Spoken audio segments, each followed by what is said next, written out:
खुद ही को आजमाया है तो ये अंदाज आया। तुम में भी मैं हूँ शुद्ध प्लस पान मसाला। जब पशुओं को मिलेगा प्यार और मिल्को मोर पशु आहार तो दूध बहेगा, मुनाफा बढ़ेगा। मिल्को मोर पशु आहार। नमस्कार, आप देख रहे हैं लोकमंच न्यूज और मैं हूं आपके साथ सत्यम गौर। वक्त हो चला है इस वक्त की कुछ अहम खबरों का। सबसे पहले बात करेंगे अंबेडकर नगर की, जहां पर अखिलेश यादव मुर्दाबाद के नारे के साथ सपा का झंडा जलाया गया है। जिले के मुस्लिम बहुल क्षेत्र टांडा विधानसभा में घोषित सपा प्रत्याशी के विरोध में समाजवादी पार्टी का झंडा जलाया गया है। सपा समर्थकों ने अखिलेश यादव के खिलाफ नारा लगाकर इस झंडे को जलाया है।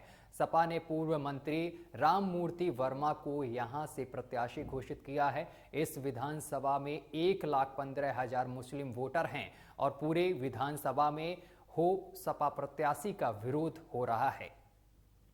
जो अखिलेश यादव ने फैसला लिया वो हम लोगों के साथ बहुत ही अन्याय किया, क्योंकि हम लोग 1,30,000 मुस्लिम वोटर हैं और यहाँ बुनकर बाउल क्षेत्र है, उसके बावजूद हम लोगों को अनदेखी की गई है और हमने हमेशा समाजवादी को वोट दिया। लेकिन इस बार हम लोग जबरदस्त विरोध करेंगे और उनको हराने का काम करेंगे। नाराजगी तभी दूर होगी जब हमारे बीच से कोई कैंडिडेट लाया जाएगा, तभी हम लोग नाराजगी दूर करेंगे। कैंडिडेट अपने बीच का बुनकर कैंडिडेट चाहते।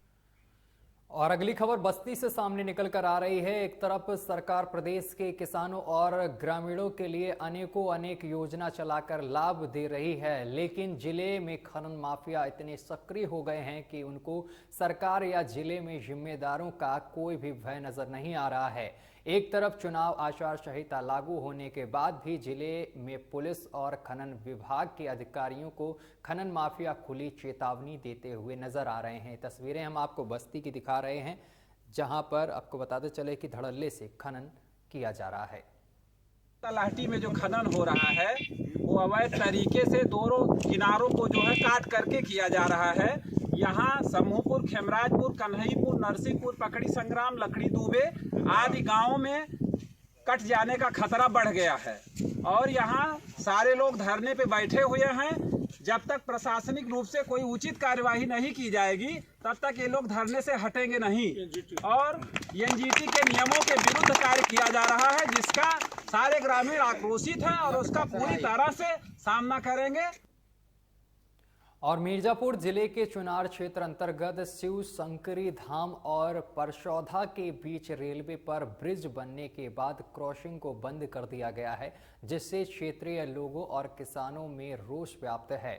शहीद भगत सिंह सेवा समिति के अध्यक्ष आशीष चंद्र पटेल ने बताया है कि विगत 7 माह से क्रॉसिंग पर अंडर पुलिया मार्ग बनने के लिए जिलाधिकारी, उप जिलाधिकारी के माध्यम से भारत सरकार, उत्तर प्रदेश सरकार और रेलवे विभाग को अवगत कराया जा चुका है कि ओवरब्रिज बनने के बाद क्रॉसिंग बंद हो जाने पर किसानों एवं छात्र छात्राओं को आने जाने में भारी दिक्कतों का सामना करना पड़ता है। इसके साथ ही लगभग 2 किलोमीटर से अधिक दूर घूमकर जाना पड़ रहा है, जिससे आपको बताते चले कि बचने के लिए वहां पर पुलिया की सख्त आवश्यकता है, परंतु भारत सरकार द्वारा या रेलवे द्वारा कोई भी उचित ठोस कदम नहीं उठाया गया है। आशीष चंद्र पटेल ने बताया है कि जिले के सांसद के अलावा अन्य लोगों को अवगत कराया गया, लेकिन इस पर ध्यान अभी तक किसी भी अधिकारी ने नहीं दिया है।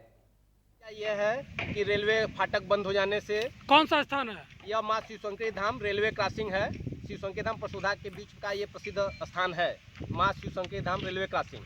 हम लोग यहीं पे आज खड़े हैं और हम लोगों की ये समस्या है कि यहाँ पे माँ शिव शंकरी धाम का प्रसिद्ध धार्मिक स्थल है, जो कि यहाँ पे चैत्र नवरात्र में 3 दिवसीय भव्य मेला लगता है। यहाँ पे कई लाखों की भीड़ यहाँ पे हमेशा जुटती है और दोनों नवरात्र में हजारों की संख्या में प्रतिदिन भीड़ लगती है। रायबरेली जनपद के खीरो थाना क्षेत्र के निहस्था में अवैध रूप से रेलवे की संपत्ति में संचालित गौशाला में आग लगने से हड़कंप मच गया है। वहीं वीडियो खीरो ब्लॉग द्वारा कहा गया है कि हमारा इस गौशाला से कोई लेना देना नहीं है, जबकि इसी में 2 सफाई कर्मियों को इसके ही आदेश पर तैनात किया गया था। अपना बचाव करते हुए प्रधान पर मड़ा ठीकरा और लेकिन प्रधान ने भी इस पर कोई प्रतिक्रिया नहीं दी है। फिलहाल फायर ब्रिगेड की कई गाड़ियां आग बुझाने में जुट गई हैं। काफी देर के बाद आग पर काबू पाया गया है।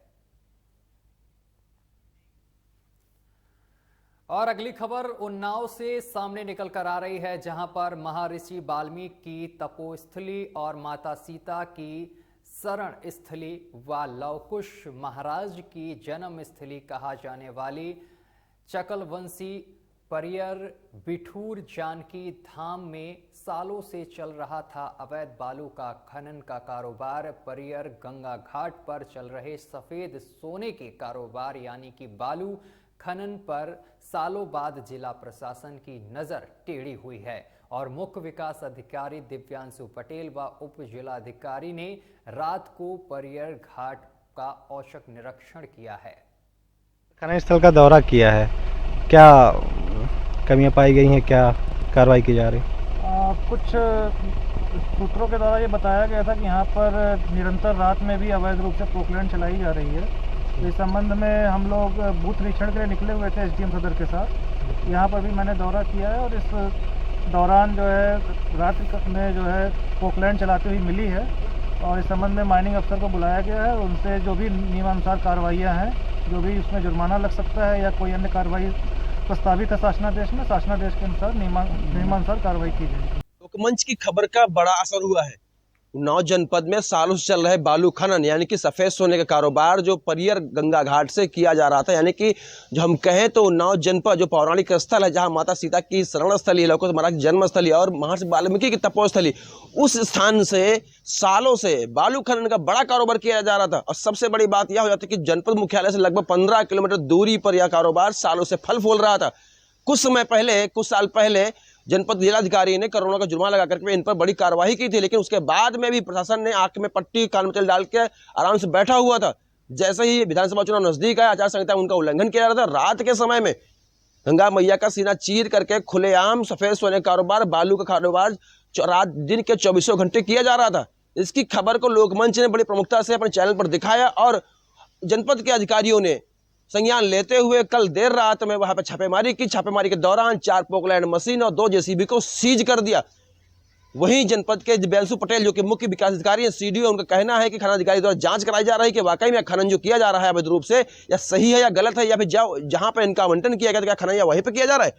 आपको ये बता दें कि लगभग 2 से 2.5 साल पहले 104 बीघे का रेती से मिट्टी हटाने के नाम पर वहां पे पट्टा किया गया था। खेती की जमीन से रेती की मिट्टी से कटरी की मिट्टी से जो रेती हटानी थी उसकी आड़ में खुलेआम वहां पर बालू खनन का कारोबार किया जा रहा है। करोड़ों रुपए का कारोबार वहां पर अब तक किया जा चुका है। उसके बाद में अभी खनन माफिया है सत्ताधारियों की साठगांठ से और अधिकारियों की साठगांठ से लगातार 24 घंटे खनन करके गंगा मैया का सीना चीर रहे हैं। वहीं सरकार कहती है स्वच्छ गंगे, निर्मल गंगे, नमामि गंगे, वहीं दूसरी तरफ उन्हीं के ही सरकार में खनन माफिया खुलेआम गंगा मैया का सीना चीर करके खनन कर रहे हैं। इन खनन की वजह से सैकड़ों की तादाद में ट्रकों की लाइनें लगती हैं। लगने के बाद में यहाँ पे घटनाएं घटित होती हैं, जिसको लेकर के राजस्व विभाग का भी काफी नुकसान किया जा रहा है। यहाँ तक कि पीडब्ल्यूडी विभाग के सड़कों को भी नुकसान पहुंचाया जा रहा है। लेकिन अब देखना दिलचस्प बनता है क्या वाकई में जनपद के मुख्य विकास अधिकारी के द्वारा जो जिला प्रशासन ने कार्रवाई की है, या कार्रवाई कितनी बड़ी की जा सकती है, क्या वाकई में पुनः इनका लाइसेंस निरस्त किया जाता है या फिर सिर्फ चुनाव को लेकर के ही या खाना पूर्ति की जाती है। क्योंकि वह क्षेत्र उन्नाव सदर विधानसभा 165 में आता, जहां के विधायक पंकज गुप्ता हैं और उस खनन को लेकर के वहां कटरी क्षेत्र के जो निवासी हैं उनमें आक्रोश व्याप्त है। शायद इसी को लेकर के वहां पर उनको साधने के लिए, वोट बैंक को साधने के लिए या जिला प्रशासन द्वारा कार्रवाई की गई है। क्योंकि जनपद मुख्यालय से 15 किलोमीटर दूरी पर मौजूद यह घाट सालों से काम किया तो यह कार्रवाई पहले भी की जा सकती थी। इससे साफ जाहिर होता है कि यह सिर्फ वोटों को साधने के लिए ही, वहां की जनता को संतुष्ट करने के लिए ही खनन कारोबारियों पर खंटर चलाया गया। अब देखना दिलचस्प बनता है कि वाकई में यह कार्रवाई कितनी बड़ी होती है और या फिर यह सिर्फ कार्रवाई खाना पूर्ति होती है या फिर सत्ताधारी नेताओं की साठगांठ के साथ साथ में रह जाती है। तो आने वाला समय ही तय करेगा। लोकमंच न्यूज के लिए कैमरा पर्सन गणेश शर्मा के साथ भानु सिंह चंदेल, उन्नाव।